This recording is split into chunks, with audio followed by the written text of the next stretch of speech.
E se a liberdade de expressão batesse de frente com a proteção de sobreviventes de um genocídio? Ou se a luta por justiça para um grupo acabasse, de alguma forma, parecendo prejudicar o outro? Hoje, a gente vai mergulhar num livro fascinante, lá de 1980, que explora exatamente esses dilemas.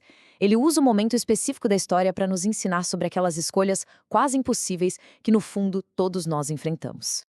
Então, toda a nossa conversa aqui parte deste livro do Albert Vorspan, publicado em 1980. E olha, essa data é fundamental. As tensões, as prioridades que a gente vai explorar são um retrato de um mundo de mais de 40 anos atrás, o que talvez torne as lições ainda mais interessantes para os dias de hoje.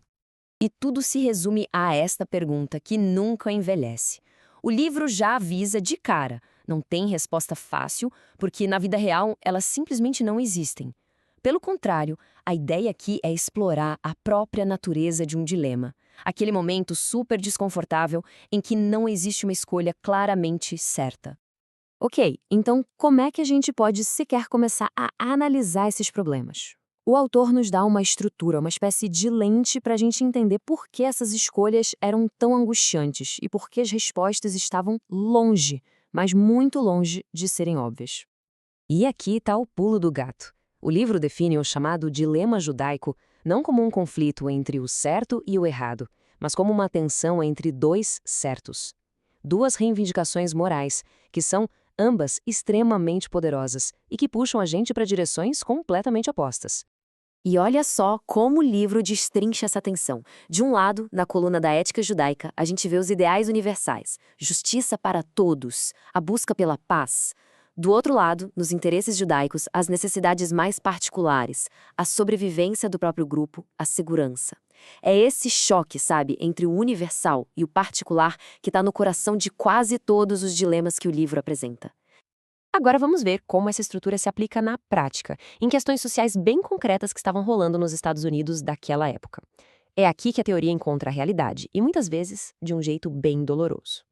No começo, lá nos anos 60, a luta pelos direitos civis parecia uma escolha moralmente muito clara. O livro destaca o forte envolvimento da comunidade judaica, porque a questão se alinhava perfeitamente com aquele pilar da ética judaica, a luta universal por justiça. Só que, no finalzinho dos anos 70, o cenário mudou. Com o surgimento de debates como o das ações afirmativas, as linhas que antes eram tão nítidas começaram a ficar, sabe, meio borradas. E isso criou um tipo totalmente novo de dilema para a comunidade.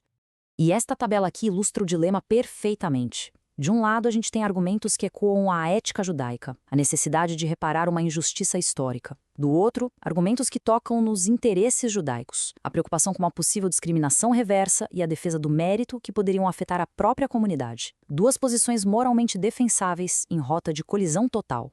Mas talvez nenhum caso tenha sido tão doloroso quanto este. Uma cidadezinha chamada Skokie, que, por acaso, abrigava um número enorme de sobreviventes do Holocausto. E ela virou o palco de uma batalha sobre liberdade de expressão quando um grupo neonazista decidiu que ia marchar bem ali, no meio da cidade. Nossa, e o dilema aqui era de arrepiar. De um lado, um pilar da democracia, a liberdade de expressão, que vale até para as ideias mais odiosas. Do outro, a realidade do perigo claro e presente, a noção de que algumas palavras podem causar um dano tão real, tão físico, que perdem sua proteção. Como é que se concilia esses dois absolutos? E essa citação da Talba Weiss, uma sobrevivente, ela tira o debate do campo abstrato das leis e joga a gente na realidade da dor humana. Não era só uma questão legal, era sobre reviver um trauma, sobre o medo e a angústia de pessoas que já tinham sofrido o que é indizível.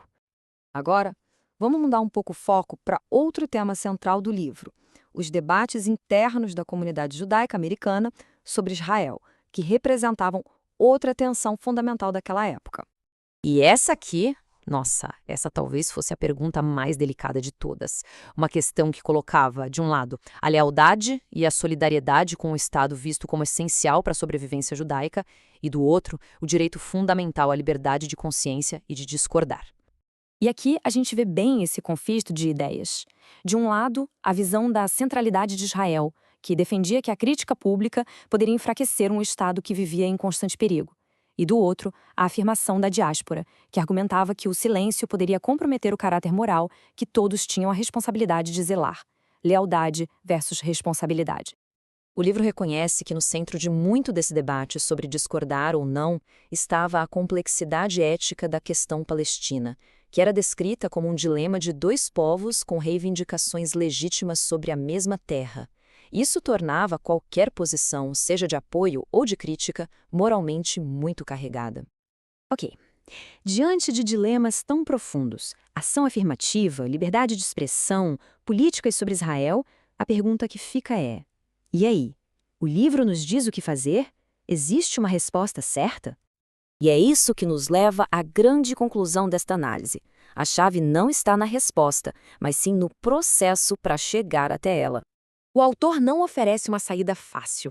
Pelo contrário, ele abraça a complexidade, argumentando que só porque as questões são difíceis, nosso dever moral de enfrentá-las não diminui. Na verdade, ele se torna ainda mais crucial. Então, o grande lance aqui não é descobrir qual lado daquelas tabelas estava certo. A fonte não nos diz se deveríamos ser a favor ou contra a ação afirmativa ou a marcha em Skokie. Em vez disso, a mensagem central é que o verdadeiro ato moral é a própria luta. É a coragem de se engajar no debate, de reconhecer que há validade nos dois lados de um dilema. A verdadeira força não está em ter a resposta certa, mas na disposição de encarar a incerteza de não saber. E isso nos deixa com uma reflexão final, né? Quando a gente olha para essa estrutura lá de 1980, somos levados a pensar, em um mundo que hoje é tão definido por certezas e polarização, que valor a gente pode encontrar ao confrontar honestamente nossos próprios dilemas, reconhecendo que as escolhas mais difíceis raramente são entre o bem e o mal, mas, na maioria das vezes, entre um bem e outro.